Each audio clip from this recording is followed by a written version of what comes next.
On the dish this morning, we traveled to Austin, Texas to dine at Joe's Bakery, the Tex-Mex mecca, which opens 6 a.m. 6 days a week, has been serving locals since 1962. More recently, the family-run eatery has attracted attention nationwide after receiving one of hospitality's highest honors. Brook Silva-Braga got up early to spend a day at Joe's.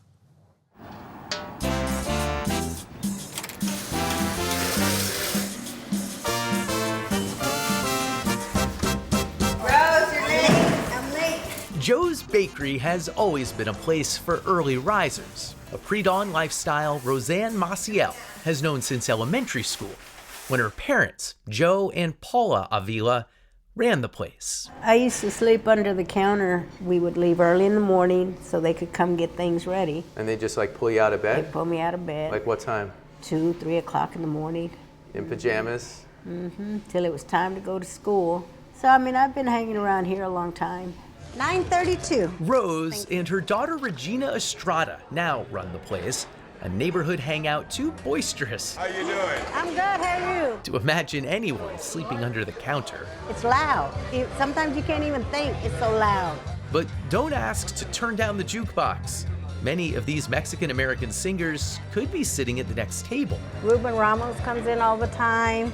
And sure enough, a couple hours later, Disculpe la molesta. there he was, Ruben Ramos. El Gato Negro himself.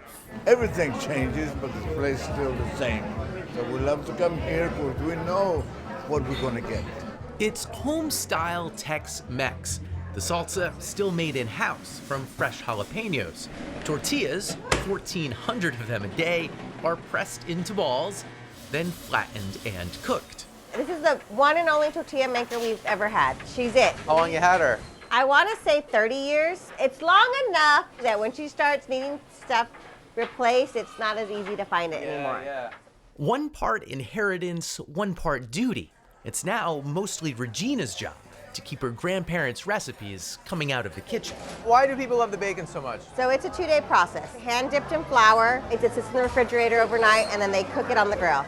So it has the illusion of being fried, but it is not. It's not fried. It's not fried.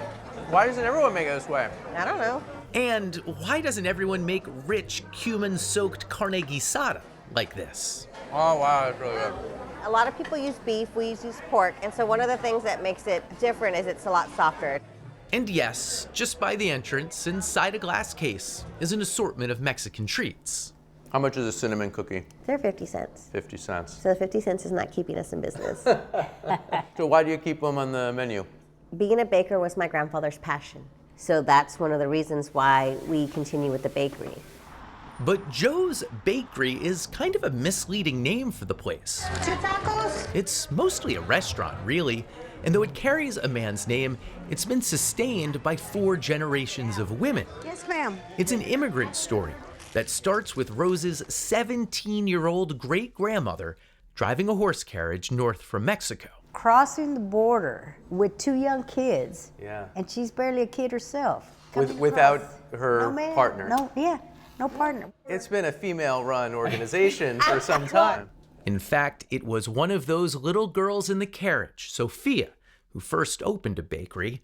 Only when her son Joe came home from the Korean War with signs of PTSD did she hand him the business as a way to get his life on track. And it worked.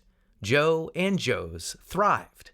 Rose took her own path and worked in insurance. Did not want to do this. Did not want to do this. This is not what I wanted to do. Until about 20 years ago, when it seemed Joe and Paula couldn't keep the restaurant going. Paula suggested, as she had in other hard times, that they just shut it down. And you see the blood, sweat, and tears that your parents have put into this job. And so when he got sick, I said, don't worry about it. We'll get through it.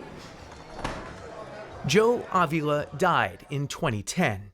And recently, his old city has been changed by a new round of newcomers, COVID transplants, including the world's richest man with more of a background in Tex-Mex than Tex-Mex.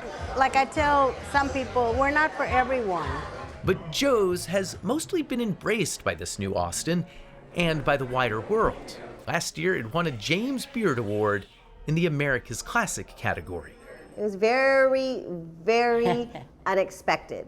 I told my mom, when you win something when you're not even trying, that's just a testament of your hard work. I kept telling her, are you sure? I bet it's another Joe's, because there's a J-O''S. And then she says, who's going to walk the red carpet with me? We're just thrilled and we're honored, and it's humbling.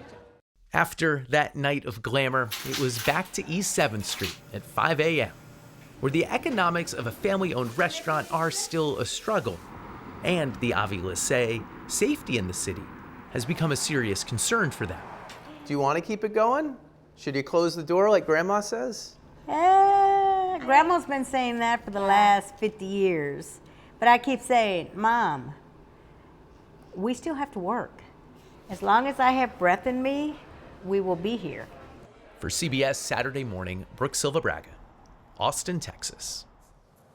That generational tension pulling at them for some, amazing goods here. Have you tasted them yet? Look at this collection we have. Really good, yeah. Some beautiful cookies that they sent for us to have. And love just, again, it's like the energy, Jeff, it was like in your piece, the energy of these people.